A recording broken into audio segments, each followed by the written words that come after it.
व्यक्तिगत जीवन में देखना हो तो मुनि वो जिनने ब्रह्मचर्य जीवन अपनाया हो, और ऋषि वो जो न्यूनतम संसाधन में अपना जीवन समाज को समर्पित करते हुए सब कुछ जो अपने जीवन में पाए वो सबको देने के लिए रखे।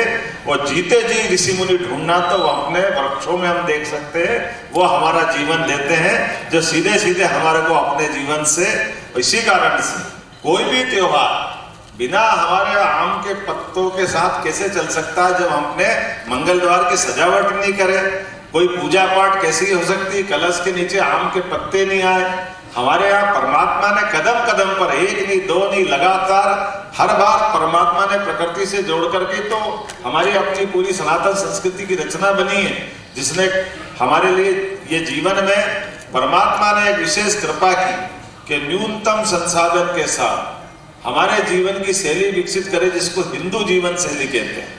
और वो हिंदू जीवन शैली से वसुधैव कुटुंबकम की आवाज भी तो यहीं से आती है, जिसके आधार पर नरेंद्र मोदी जी आज के इस दौर में पूरी दुनिया को दिखा रहे हैं। दो तरह की दुनिया हमारे सामने दिखाई दे रही है।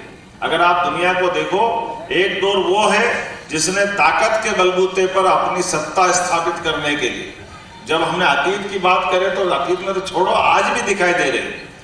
युद्ध जिस एक देश के एक अम्ब्रेला में कैसे भी बने थे, लेकिन बने हुए थे रूस और यूक्रेन। जब कई सालों तक इकट्ठा रह गए तब तो कुछ आत्मीयता बन जाती, लेकिन आज भी जिस बात को ताकत के भरोसे से दबाने का जो संस्कार उनने पाया था वो बाहर निकल के आया। उसी कारण से इजराइल का युद्ध हो, बाकी युद्ध हो, और ऐसे युद्धों की आहट के बीच में शांति का संदेश कैसे निकलता है, तो भारत की तरफ से निकलता है। वो होंगे जो तलवार के बल को दबाते हैं। हम तो कोविड में लोगों को दवाई बांटते हैं, हमको मिलते ही हमारे यशस्वी प्रधानमंत्री उस वसुधैव कुटुंबकम के आधार पर तो दुनिया ने अपने जो पाया वो सबको देने के लिए निकल पड़ते। और एक नहीं दो नहीं, ऐसे हजारों हजारों उदाहरण बड़े पड़े। इसीलिए आज हमारे अपने इस देश के अंदर भारत की जो दुनिया में महत्ता है वो हमारे विचार के कारण से, कि जो हमने समुद्री वसुधा को एक परिवार माना। हमारा कुटुंब कौन सा, मानवता। हमारा विचार कौन सा, शांति। हमारे अपने दर्शन क्या है, वो हमारे अपने दर्शन प्रकृति से साथ जीने की कदम कदम पर जो हमको सीख मिलती है, वो कोई शास्त्रों में लिखी होगी, वो लिखी होगी। भोजपत्र पढ़ करके राजा भोज को भी 1000 साल बाद हम याद करते हैं, क्योंकि हमारे साहित्य की रचना भी भोजपत्र पे वन से तो रिश्ता जोड़ती है, वन से कहाँ अलग ले जाती है।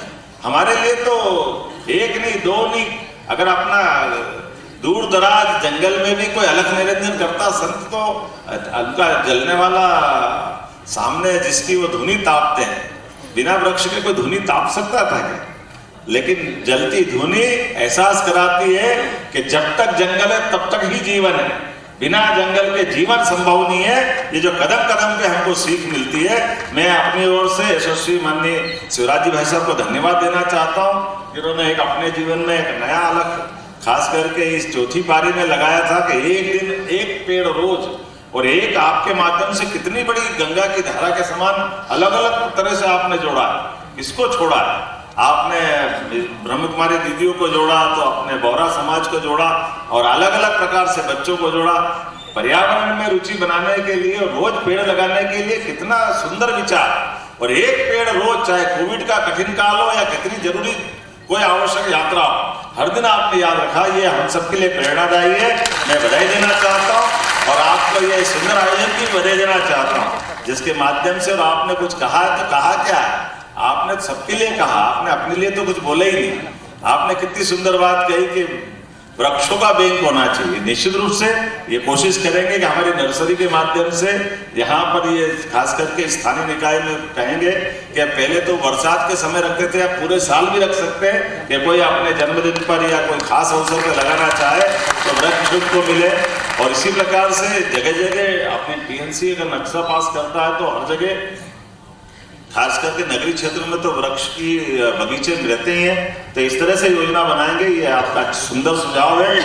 मैं आज ही आपका विचार बिल्कुल नीचे तक पहुंचाने का प्रयास करूंगा कि जो स्थानीय निकाय होंगे या ग्रामीण की ग्रामीण पंचायत होगी, वो निश्चित जगह अपने पास रिजर्व करे, जहां पर जो भी अगर वृक्ष लगाना चाहे, पेड़ लगाना चाहे, पौधा लगाना चाहे, तो निश्चित रूप से उसको जगह मिलना चाहिए। इसी बात में कोई संकट नहीं है।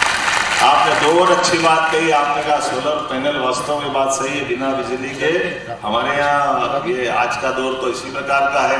लेकिन बिजली के लिए अगर परमात्मा ने शुरू से गुंजाइश निकाली और यशस्वी प्रधानमंत्री ने उसका अभियान लगाने की बात कही है, तो सोलर सिटी आपने सांची को बनाया है। इसी अभियान को आगे चलाते हुए जहाँ जहाँ हो सकता है निश्चित रूप से सोलर पैनल के लिए अपन आगे बढ़ेंगे। और आपने प्लास्टिक को उपयोग खास करके सिंगल यूज प्लास्टिक की बात कही है, मैं उससे भी सहमत हूँ। सरकार के आधार पर समाज को भी जागृत करेगा और समाज आप अपनी सबकी आवाज़ सुन रहा है। निश्चित रूप से प्लास्टिक के खतरे हम सब पहचानते हैं, लेकिन आज तो मैं आपको पुनः पर्यावरण सम्मेलन में बहुत अच्छा आयोजन की लगातार इस संकल्प को आपने बनाते हुए चलाया है।